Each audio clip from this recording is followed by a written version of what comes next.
Bonsoir à tous et bienvenue à Perspective.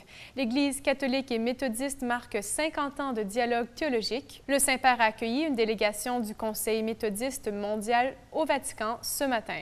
D'ailleurs, la commission mixte s'apprête à publier un nouveau document intitulé « L'appel à la sainteté de gloire en gloire ».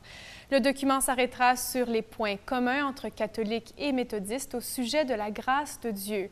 Les chrétiens de diverses confessions ne peuvent pas grandir dans la sainteté sans grandir dans une plus grande communion, leur disait-il.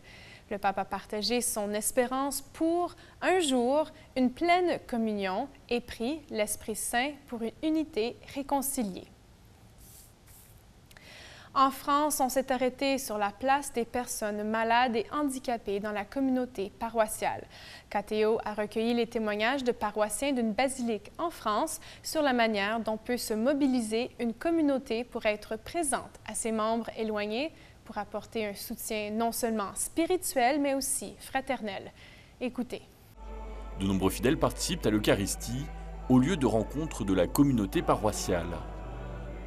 Et pourtant, chaque dimanche matin, plusieurs paroissiens manquent à l'appel. Ce sont les malades et les handicapés, ceux qui ne peuvent pas se déplacer. Mais la communauté ne les oublie pas. Patrick, un paroissien, s'apprête à porter la communion à l'une d'entre eux. Il s'approche de l'autel avec dans ses mains une custode, une petite boîte en or, dans laquelle il va transporter le corps du Christ.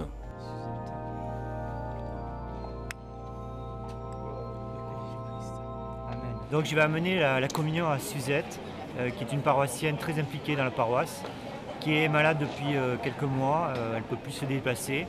Et donc je lui amène la communion, le corps du Christ. Après avoir pris une part active à la vie de la paroisse, Suzette est bloquée chez elle depuis bientôt 6 mois. Depuis avril, exactement la semaine sainte, j'ai dû être hospitalisée pour un problème de colonne vertébrale. Et depuis, je ne peux plus marcher, donc je ne peux plus me déplacer jusqu'à la basilique. Les plus difficiles, c'est de ne pas plus pouvoir rencontrer beaucoup de gens que je rencontrais habituellement. Heureusement pour Suzette, plusieurs paroissiens prennent de ses nouvelles par téléphone ou lui rendent visite. C'est comme cela qu'elle garde un lien avec sa communauté paroissiale. Ça représente un amour concret de l'Église et de ses membres. Je suis un des membres de l'Église, un membre du corps du Christ, donc ça représente une attention et une sollicitude des paroissiens à mon égard. Je n'ai pas disparu de leur champ de relation. Cette amitié et ces visites de paroissiens sont très importantes pour Suzette. Après le temps de la communion, vient celui d'échanger des nouvelles.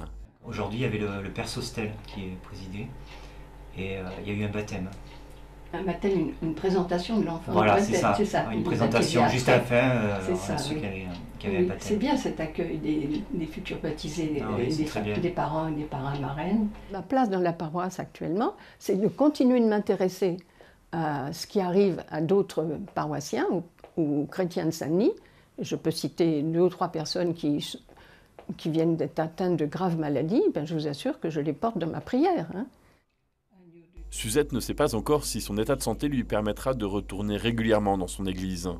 Mais elle l'espère de tout cœur, avec une attention renouvelée à toutes les personnes isolées de leur paroisse.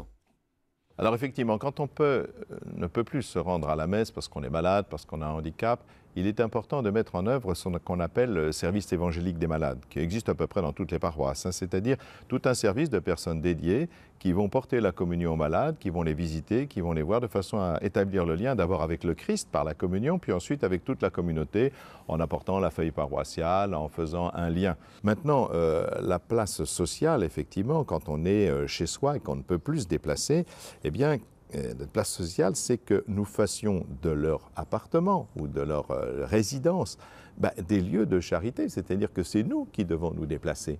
C'est quelque part, on se déplace autour du Christ, mais nous devons nous déplacer, soit parce qu'effectivement on peut dire une messe chez eux, en invitant largement d'autres personnes, par exemple en semaine, ça peut se faire, on le fait bien dans les maisons de retraite. Eh bien, ou alors organiser une lecture autour de l'Évangile, un partage d'Évangile chez elles, etc. Donc ça peut être aussi un lieu de socialisation. Et puis, c'est tout pour aujourd'hui. Merci d'être à l'écoute et à la prochaine.